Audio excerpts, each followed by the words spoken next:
Bismillahirrahmanirrahim. Assalamualaikum warahmatullahi wabarakatuh. Selamat pagi, salam sejahtera bagi kita semuanya. Om Swastiastu, Namo Buddhaya, salam kebajikan.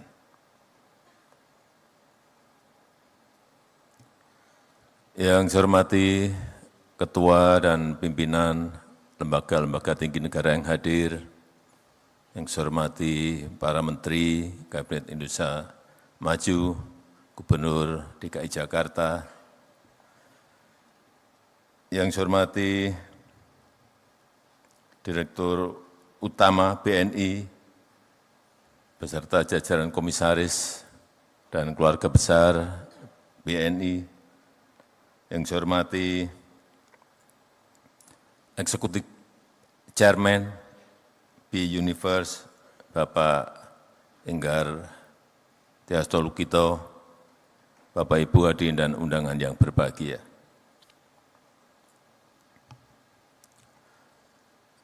Dua 12 hari lagi transisi kepemimpinan nasional akan terjadi.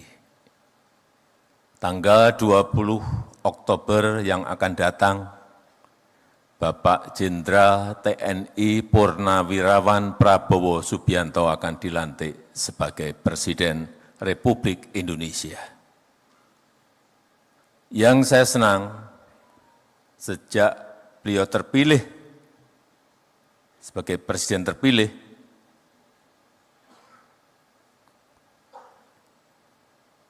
persiapan menuju ke pelantikan itu betul-betul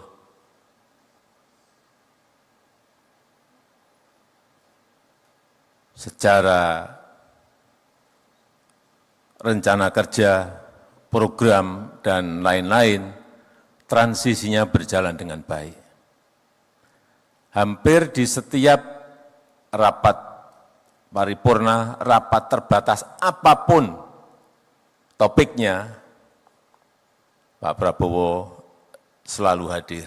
Kalau sebelumnya hanya untuk urusan pertahanan, tapi setelah menjadi presiden terpilih, di semua rapat terbatas, rapat paripurna selalu hadir, sehingga rencana-rencana untuk program unggulan yang akan dilaksanakan oleh Presiden Prabowo itu betul-betul disiapkan dengan baik dengan menteri-menteri yang sekarang. Sebagai contoh, untuk RAPBN 2025, saya enggak tahu berapa kali pertemuan Pak Prabowo dengan Menteri Keuangan Ibu Sri Mulyani. Hampir setiap minggu, hampir setiap hari bertemu untuk mempersiapkan itu. Artinya apa? Seperti tadi yang disampaikan Pak Enggar, transisi kepemimpinan ini akan berjalan dengan lancar, insya Allah mulus, sehingga setelah dilantik, Presiden dan seluruh kabinet langsung bisa bekerja dengan cepat melaksanakan program-program yang ada, tanpa ada jeda. Saya 2014 butuh waktu 1 sampai 1,5 tahun untuk mengkonsolidasi. Artinya 1 sampai 1,5 tahun waktu kita hilang. Karena itu saya sangat senang sekali proses transisi kepemerintahan ini kita harapkan yang tinggal 12 hari berjalan dengan baik dan berjalan dengan mulus. Karena transisi kepemerintahan yang berjalan dengan baik dan mulus itu penting untuk menjaga optimisme kita semuanya. Untuk menjaga stabilitas, baik itu politik maupun ekonomi. Tapi meskipun sekarang ini, kalau cerita mengenai optimisme itu nggak ada yang tepuk tangan. Tapi kalau yang disampaikan itu mengenai pesimisme, tepuk tangannya banyak banget. Panggung kita memang masih seperti itu. Begitu kita berbicara optimisme, nggak ada yang tepuk tangan. Tetapi kalau kita menyampaikan pesimisme, negativisme, tepuk tangannya kencang banget. Dan baru laku sekarang ini.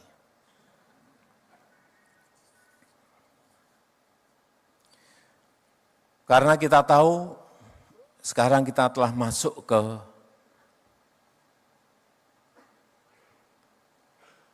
abad Asia. Pergeseran dari barat menuju ke Asia. Growth pertumbuhan ekonomi juga bergeser semuanya ke Asia.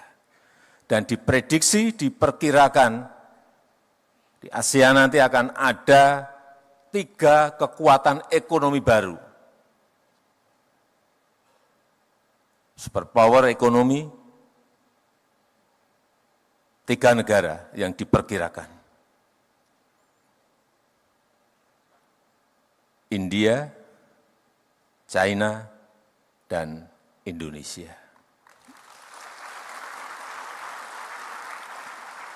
Sekali lagi, ketiganya ada di Asia. Tapi hati-hati untuk menuju ke 3 negara tadi, menjadi superpower ekonomi, itu banyak tantangannya.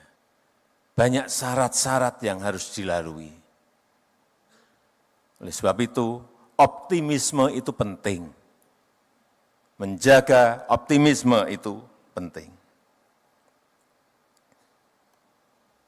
Tantangan yang kita hadapi, saya kira kita tahu semuanya.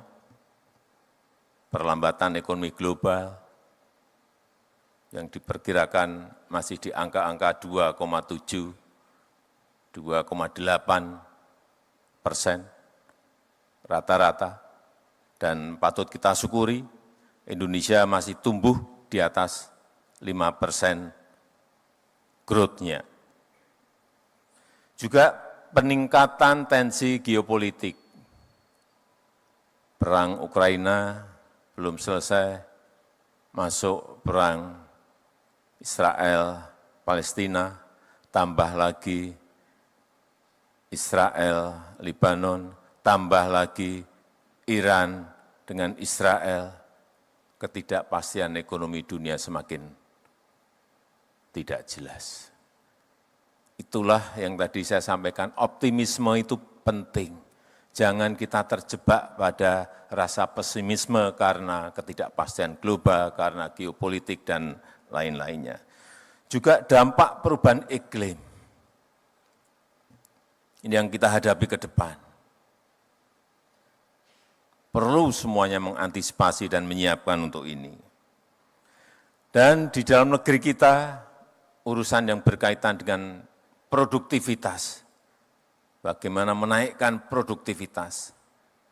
ICOR kita, semuanya menjadi PR besar bagi pemerintahan yang akan datang. Tetapi di sisi lain, kita memiliki modal besar. Memiliki modal besar. Pertumbuhan ekonomi yang tetap terjaga di atas 5%, kuartal kedua 2024 kita masih tumbuh 5,08%, inflasi yang terus bisa kita kendalikan di angka 2-3%, ini juga merupakan modal yang sangat baik. Keyakinan konsumen, saya tadi pagi mendapatkan angka tetap di level optimis di 124,4. Kemudian juga spending index kita trennya meningkat. Kalau kita lihat di kuartal ketiga 2024 di 234,8, di kuartal ketiga 2023 145,8. Artinya secara year on year naik sangat tinggi sekali. Dan saat ini GDP per kapita kita sudah mencapai 5.060. 5.060. Dan kita harapkan 5 tahun ke depan bisa berada di atas 7.000. 10 tahun ke depan bisa di atas 9.000 dan seterusnya. Nah, yang harus kita jaga. Asal pertumbuhan ekonomi kita bisa di atas 5% atau sesuai yang sering disampaikan oleh Pak Prabowo bisa mencapai target 8%, itulah yang akan mempercepat negara kita Indonesia bisa masuk menjadi negara maju.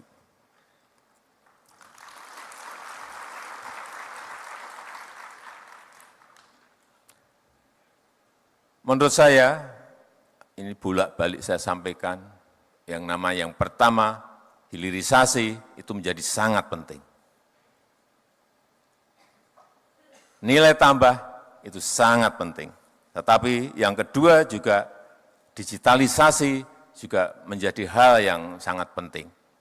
Satu, hilirisasi, yang kedua digitalisasi. Digitalisasi yang namanya data center itu menjadi wajib, segera kita miliki. Yang kedua, data analitik yang akan bisa kita menganalisa angka-angka dan lain-lain secara cepat. Juga yang berkaitan dengan digital infrastructure. Infrastruktur digital, ini sangat penting sekali. Dan yang berkaitan dengan digital payment system. Ini namanya perbankan, saya kira sudah masuk ke sana semuanya. Saya ingin cerita lagi mengenai hilirisasi. Nikel saya sudah sering berbicara. Tapi perkembangan sampai saat ini saya senang karena dari nikel ore ke nikel pig iron, kemudian masuk ke nikel matte dan stainless steel itu sudah kejadian. Jadi sendok, panci, pipa, dan lain-lain.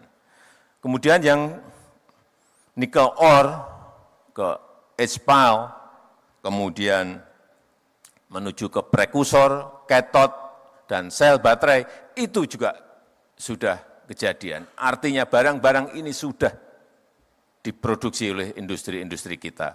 Akibat dari kebijakan hilirisasi yang kita lakukan. Lompatannya kelihatan sekali.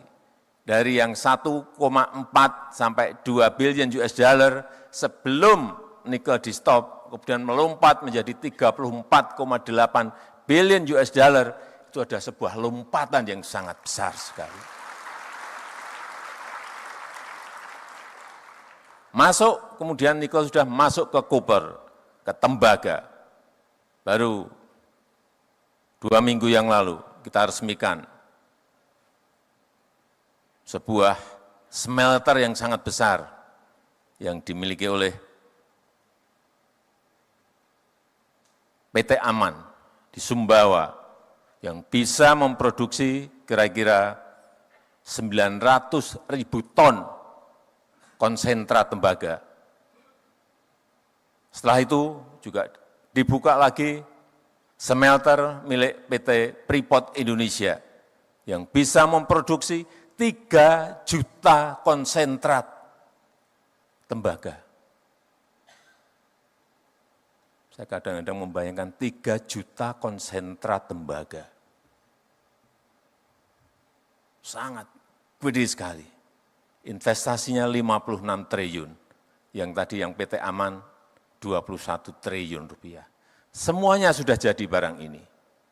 Tinggal nanti masuk lagi ke industri turunan, bisa menjadi copper foil, bisa menjadi kabel dan lain-lainnya. Itu babak kedua. Kalau ini nanti bisa direalisasikan, lompatan itu akan kelihatan sekali. Berapa nilai dari berapa ke berapa kelihatan sekali. dan juga bauksit yang juga 2 minggu yang lalu kita buka miliknya MinID, BUMN kita di Mempawah, Kalimantan Barat. Satu-satu apa yang telah kita kerjakan itu selesai dan harus ditindaklanjuti oleh industri turunannya. Sehingga nanti sekali lagi nilai tambah itu akan kita dapatkan.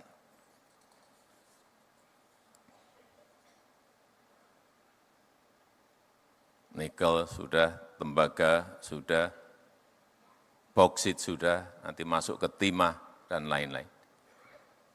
Dan yang saya senang nanti kalau PT Freeport ini berproduksi akan kelihatan setahun kita akan mendapatkan tembaganya berapa ton, emasnya berapa ton, menjadi kelihatan semuanya.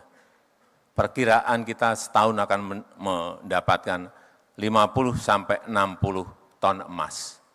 Yang sebelumnya lebih dari 50 tahun, karena kita belum ambil alih PT Freeport, emasnya itu larinya kemana kita nggak tahu.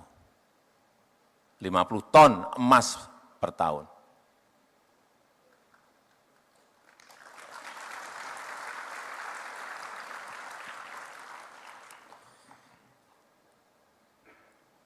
Karena penduduk kita sangat besar, menurut saya hilirisasi yang berbau padat karya ini harus didorong. Baik yang berkaitan dengan pertanian, kelautan, pangan, semuanya harus didorong agar nilai tambah itu terjadi. Kopi, jangan diekspor mentahan, raw material. Kakao jangan diekspor raw material. Lada jangan diekspor raw material. Nilam jangan diekspor raw material. Kita punya kebun kopi itu 1,2 juta hektar. Kakao 1,4 juta hektar. Lada 172.000 hektar. Nilam masih sedikit 12.000 hektar. Tapi kalau ini dikembangkan, diremajakan, diperluas lagi, dan industrinya ada, baik itu untuk makanan, untuk kosmetik, untuk minuman, dan lain-lainnya, nilai tambah itu akan terjadi dan memang harus dipaksakan. Jangan dibiarkan alami, tapi dipaksa. Berhenti ya, harus berhenti dengan segala risikonya. Dan yang paling besar, kekuatan kita nanti ke depan adalah di rumput laut, seaweed. Karena kita memiliki pantai pesisir sepanjang 80.000 lebih kilometer. Dan yang hidup di situ adalah rakyat kita, nelayan kita, yang memang harus di-empowering, harus diberdayakan. Kalau kita bisa masuk ke sini dengan rencana taktis yang baik, dengan strategi taktis yang baik, karena ini rumput laut bisa menjadi pupuk organik, bisa menjadi kosmetik, bisa menjadi makanan, dan terakhir bisa menjadi bioaftur. Ini akan memberikan dampak kepada rakyat sangat besar dan menaikkan nilai tambah kita, sehingga betul-betul nilai angka-angka yang ingin kita capai seperti tadi yang disampaikan, betul-betul akan bisa kita peroleh. Dan negara kita Indonesia harus berani menempuh jalan kita sendiri. Kita harus berani menempuh jalan kita sendiri. Jangan mengikuti tren dunia yang kadang-kadang menggeret kita masuk ke kompetisi yang kita sulit karena kita punya core kompetensi sendiri. Kekuatan kita sendiri apa? Kalau kita fokus, komplit dengan rencana taktis, komplit dengan strategi taktis kita, Saya meyakini tadi yang di depan saya sampaikan, abad Asia dan kita menjadi superpower itu betul-betul bisa kejadian. Saya rasa itu yang ingin saya sampaikan, dan dengan mengucap Bismillahirrahmanirrahim pada pagi hari ini, secara resmi saya buka BNI Investor Daily Summit 2024. Terima kasih. Wassalamualaikum warahmatullahi wabarakatuh. Mohon berkenan mendampingi Bapak Presiden kami undang untuk naik ke atas panggung kepada Menteri Keuangan, Menteri BUMN, Menteri Investasi, Kepala BKPM, Penjabat Gubernur DKI Jakarta, Executive Chairman BUniverse, dan Direktur Utama PT Bank Negara Indonesia Persero Tbk.